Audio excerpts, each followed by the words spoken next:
Focus रहेगा, क्योंकि सरकार ने सभी बड़े स्टील प्रोडक्ट्स पर 15% एक्सपोर्ट ड्यूटी लगाई है। जी हाँ, ड्यूटी में बदलाव का क्या असर होगा, ये बताने के लिए हमारे साथ अशेषा जुड़ गई हैं। गुड मॉर्निंग अशेषा, बताएं स्टील सेक्टर से जुड़ी खबरें क्या आती हुई दिख रही है, ड्यूटी में बदलाव क्यों किए गए हैं और इसके इम्पैक्ट कहाँ कहाँ कौन से स्टॉक्स पर पड़ते दिखेंगे?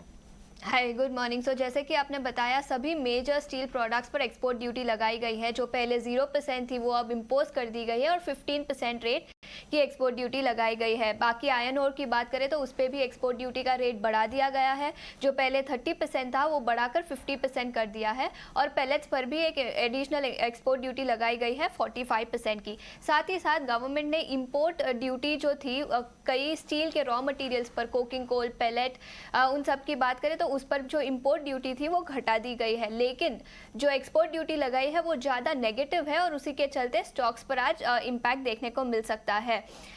इसका प्रभाव क्या हो सकता है? एक्सपोर्ट ड्यूटी लगाने के कारण जो कंपनियां एक्सपोर्ट करती थी वो सब अब डोमेस्टिक मार्केट में सेल करेगी, जिसके कारण सप्लाई बढ़ जाएगा और उसी के चलते प्राइसिंग पर थोड़ा सा इम्पैक्ट आ सकता है और प्रॉफिटेबिलिटी पर अल्टीमेटली कंपनीज के इम्पैक्ट देखने को मिल सकता है।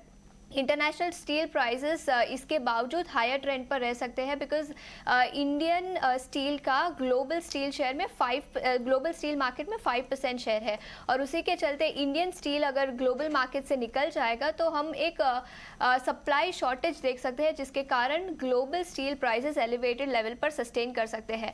इंडिविजुअल कंपनीज की बात करें तो स्टील सेक्टर में Tata steel, JSPL, Jindal steel, इन सब कंपनियों पर इम्पैक्ट दिखाई दे सकता है। साथ ही साथ आयरन और कंपनीज यानी कि NMDC, GMDC पर भी हम इम्पैक्ट देख सकते हैं और stainless steel companies Jindal stainless steel और जिंदाल स्टेनलेस स्टील हिसार पर भी इस पर्टिकुलर एक्सपोर्ट ड्यूटी का इम्पैक्ट हम देख सकते हैं। एनालिस्ट का मानना है कि आयरन ओर के प्राइसेस अराउंड 3000 रुपीज़ पर टन से कम हो सकते हैं और स्टील के प्राइसेस अराउंड 10,000 रुपीज़ पर टन तक कम हो सकते हैं। इसका पॉजिटिव इम्पैक्ट भी देखने को मिल सकता है। जो सेक्टर्स स्टील कंज्यूम करती है उनके लिए पॉजिटिव होगा।